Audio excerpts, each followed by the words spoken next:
Hi everyone, welcome back to the channel. आज की video में हम डिस्कस करेंगे वो कौन से ऐसे शेयर्स थे रिसेंट सेशन के अंदर जिन्होंने सबसे ज्यादा मूवमेंट दिखाई। सबसे पहले टाटा टेक्नोलॉजीज। ये उम्मीद ही थी कि टाटा टेक्नोलॉजीज का शेयर आज टूटेगा क्योंकि अब 140% के प्रीमियम पे शेयर लिस्ट हुआ है। जहां लॉट साइज 15,000 रुपए का था वहां पे लोगों को मिनिमम 21,000 रुपए का प्रॉफिट हुआ है, तो लोग प्रॉफिट तो बुक करेंगे ना। एंड उस प्रॉफिट को बुक करने के चक्कर में शेयर आज टूटा 7.39%। एंड उम्मीद है कि नेक्स्ट सेशन के अंदर भी थोड़ा सा वो टूट सकता है, उसके बाद वो बढ़ेगा। नेक्स्ट है पीवीआर। पीवीआर का शेयर लास्ट सेशन के अंदर 1.42% बढ़ा है क्योंकि उन्होंने जियो वर्ल्ड प्लाजा जो भी खुला है उसके अंदर एक 6 स्क्रीन थिएटर ओपन अप करा है, जिसकी वजह से ऑब्वियसली एक पॉजिटिव सेंटीमेंट बना एंड पीवीआर का शेयर एक दिन के अंदर 1.42% बढ़ गया। नेक्स्ट है पीएफसी, पावर फाइनेंस कॉर्पोरेशन। इसका शेयर लास्ट सेशन के अंदर 9.23% बढ़ गया क्योंकि कंपनी ने अनाउंस करा कि उसकी एक जो होली ओन सब्सिडरी है पीएफसी कंसल्टिंग, उसने एक नया स्पेशल पर्पस व्हीकल सेट करा है by the name of Paradip transmission. अब एक्चुअल में क्या होता है, स्पेशल पर्पस व्हीकल होता है कि कभी भी कोई कंपनी अगर एक स्पेशलाइज प्रोजेक्ट के लिए उसको एक सब्सिडरी बनानी होती है तो वो एक एसपीवी बनाते हैं। अब पैराडीप ट्रांसमिशन से समझ में आ रहा है कि वो ट्रांसमिशन के लिए कुछ ना कुछ प्रोजेक्ट्स लॉन्च करेंगे। इससे एक पॉजिटिव सेंटीमेंट बना कि ओके नए प्रोजेक्ट्स आ रहे हैं, जिसकी वजह से शेयर 9.23% बढ़ गया एक दिन के अंदर।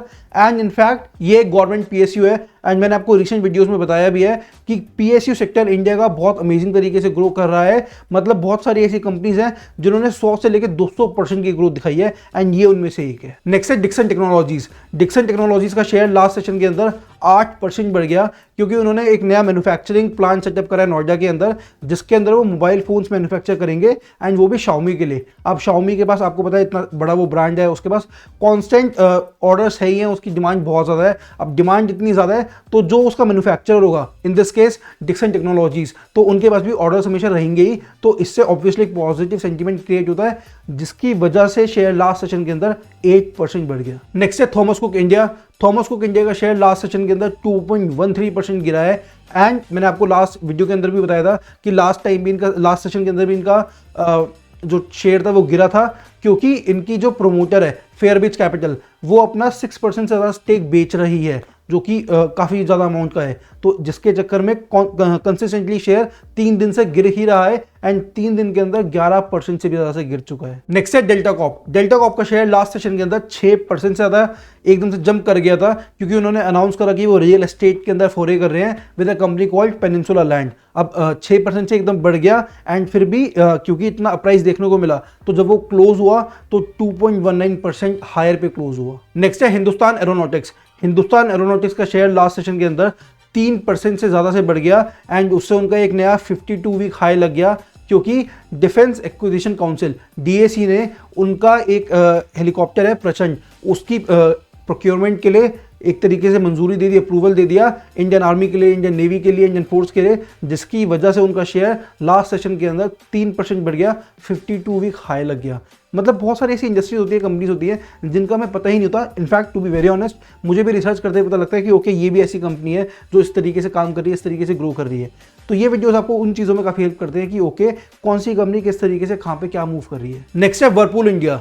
वर्लपूल इंडिया का शेयर लास्ट सेशन के अंदर 10% से भी ज़्यादा से गिर गया क्योंकि जो उसकी होल्डिंग कंपनी है उन्होंने अनाउंस करा कि वो अपना 24% स्टेक बेच रहे हैं। अब जब होल्डिंग कंपनी अपना स्टेक बेचती है ना तो इट शोज की मार्केट में कि उनको अपनी कंपनी में थोड़ा सा कॉन्फिडेंस कम हो रहा है, चाहे ना हो रहा हो, चाहे वो किसी और रीजन से बेच रहे हो, क्या पता उनको आगे बिजनेस एक्सपेंसेस और करना है, जो भी रीजन हो सकता है, लेकिन कहीं ना कहीं 24% स्टेक बेचना कि कहीं ना कहीं कंपनी में उनको बिलीफ नहीं है, ये एक सेंटीमेंट बनता है जो कि एक नेगेटिव सेंटीमेंट है, जिसके चक्कर में शेयर एक दिन के अंदर 10% टूट गया। अब ये 10% गिरा, लेकिन एक शेयर है आईटीजी सीमेंटेशन जिसने 10% का राइज देखा क्योंकि उसको एक ऑर्डर मिला 1001 करोड़ रुपए का। अब 10% का एकदम से राइज मिला, लेकिन ओवरऑल जब वो क्लोज हुआ तो 2.12% हायर पे क्लोज हुआ। So this was all for today. आज के कुछ ऐसे स्टॉक्स जिन्होंने मार्केट में बहुत ज़्यादा मूवमेंट दिखाई। मिलते हैं नेक्स्ट वीडियो में और कुछ स्टॉक्स के साथ। आई होप आपको ये सीरीज, ये वीडियोस पसंद आ रही हो, समझ में आ रही हो एंड इन वीडियोस के थ्रू मार्केट से एक बेटर आइडिया ले पा रहे हो। कुछ भी इसके लिए फीडबैक हो नीचे कमेंट्स में डू लेट मी नो।